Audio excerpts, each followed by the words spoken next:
ಕಳಿಸ್ತಾರೆ. ಮತ್ತು ಅಲ್ಲಿ ಮೇಲೆ ಪೇರೆಂಟ್ಸ್ದು ಹೋಗಿ ಅಲ್ಲಿ ಟೀಚರ್ಗೆ ಭೇಟಿಯಾಗಿ ಮಾತಾಡಿಸಿ ಏನು ಡೆವಲಪ್ಮೆಂಟ್ ಕೇಳಿದರೆ ಇಂಪ್ರೂವ್ ಆಗ್ತದೆ. ಅಲ್ಲೂ ಇಲ್ಲ ಅಂತಲ್ಲ ಸರ್ಕಾರಿ ಶಾಲೆಗಳಲ್ಲೇ. ಆದರೆ ಏಕಾಲಕ್ಕೆ ಅಲ್ಲಿ ಟೀಚರ್ಸು ಆಗಿರ್ಬೋದು, ಪರ್ಮನೆಂಟ್ ಆದ ತಕ್ಷಣ ಅವರು ಆಲಿಸುಗಳಾಗಿಬಿಡ್ತಾರೆ. ಎಷ್ಟು ಪ್ರೀತಿಯಿಂದ ಪ್ರೈವೇಟ್ದಲ್ಲಿ ಕಲಿಸ್ತಿರ್ತಾರೆ, ತಮ್ಮ ಮಕ್ಕಳು ಬೆಳಿಬೇಕು, ತೋರಿಸ್ಬೇಕು, ಅವ್ರು ಡೆವಲಪ್ಮೆಂಟ್ ಕಾಣಿಸ್ಬೇಕು ಅಂತ ಮಾಡ್ತಿರ್ತಾರೆ. ಅಂಥ ಪ್ರಯತ್ನ ಇಲ್ಲ ಆಗೋದಿಲ್ಲ ಸರ್ಕಾರಿ ಶಾಲೆಗಳಲ್ಲೇ. ಹೀಗಾಗಿ ವಿದ್ಯಾರ್ಥಿಗಳು ಕುಸಿತ ಆಗ್ತದೆ. ಇದರ ಅರ್ಥ ಜನಕ್ಕೆ ದುಡ್ಡು ಕೊಟ್ಟೆ ಕಲಿಸ್ಬೇಕಂತಿಲ್ಲ ಬಡವರಿಗೆ, ಆದರೆ ಅನಿವಾರ್ಯ ಆಗಿದೆ. ಏನಪ್ಪ ದುಡ್ಡು ಕೊಟ್ಟು ಕಲಿಸಾಗ ಶಾಲೆ ಹಾಕ್ಯಾರಂತೇಳಿ ಪ್ರೈವೇಟ್ದವರೆಲ್ಲ ಗಿಮಿಕ್ ಮಾಡ್ತಾರೆ. ಅದನ್ನು ಈ ಸರ್ಕಾರ ಸರಿಯಾಗಿ ಯಾಕೆ ಗಿಮಿಕ್ ಮಾಡಬಾರ್ದು ಅಂದರೆ ಇದರರ್ಥ ಇಲ್ಲಿಯ ಟೀಚರ್ ಸ್ಟಾಪ್ ಆಗಿರ್ಬೋದು, ಇಲ್ಲಿಯ ಪೇರೆಂಟ್ಸ್ಗಳು ಸಹಿತ ಹೋಗಿ ಕೇಳೋದಿಲ್ಲ ಬಡವರು ಇರೋದ್ರಿಂದ. ಹೀಗಾಗಿ ಕುಸಿತ ಆಗ್ಲಿಕ್ಕೆ ಅದು ಕುಸಿತ ಆಗ್ಲಿಕ್ಕೆ ಸಾಧ್ಯನೇ ಇಲ್ಲ. ದೆಹಲಿ ಒಳಗೆ ಕೇಜ್ರಿವಾಲ್ ಮಾಡಿದಂಥ ಸಾರಿಗಳನ್ನು ಮಾಡಿದರೆ ಯಾಕೆ ಆಗೋದಿಲ್ಲ, ಯಾಕೆ ಡೆವಲಪ್ ಆಗೋದಿಲ್ಲ?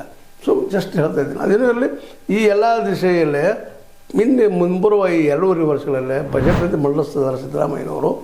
ಆ ಬಜೆಟ್ ಜೊತೆಗೆ ಅಲ್ಲಿ ರೈತಗೆ ಆರ್ಥಿಕ ಬಲ ಬರೋದು ಮತ್ತು ಫ್ರೀ ಎಜುಕೇಷನ್ ಎಲ್ಲರಿಗೂ, ಅದು ಕ್ವಾಲಿಟಿ ಎಜುಕೇಷನ್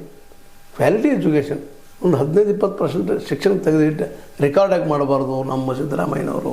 ಶಿಕ್ಷಣಕ್ಕೆ ಯಾಕೆ ಇಲ್ಬಾರ್ದು 15% ಅಥವಾ 20% ಖರ್ಚು?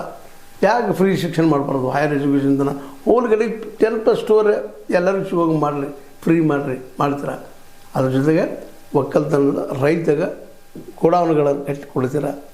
ಇದ್ರೂ ಸಹಿತ ಈಗ ಇವ್ರ ಮುಂದಿರುವಂಥ ಚಾಲೆಂಜ್, ಇದನ್ನು ವಿಚಾರ ಮಾಡಿರಿ. ಸುಮ್ಮನೆ DK ಆಗ್ತಾರೋ ಮಾಡ್ತಾರೆ ಇನ್ನೇನು ಈಗಂತ ಭಯ ಇಲ್ಲ.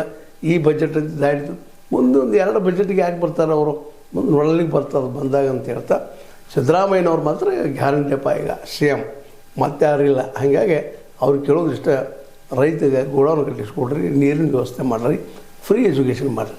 ಉಳಿದು ಬೇಕಾದ್ರೆ ಗ್ಯಾರಂಟಿಗಳು ಬೇಕಾದ್ರೆ ಜನರಿಗೆ ಕೇಳಿರಿ, ಬಂದ್ ಮಾಡೋದು ಬಂದ್ ಮಾಡಿಬಿಡ್ರಿ. ಏನು ಅನಿಸ್ತದೆ ನಿಮಗೆ? ನಾವು ತಪ್ಪು ಅನಿಸ್ತಿದ್ದೀನೋ ತಪ್ಪಲ್ಲಿ ಸರಿ ಎಲ್ಲರೂ ನೋಡ್ತಾ ಇರಿ. H16 ನ್ಯೂಸ್ ಅರ್ಥಾತ್ ಸಿದ್ದರಾಮಯ್ಯ ಸತ್ಯದ ಕೈಗಳಲ್ಲಿ ವಂದನೆಗಳು.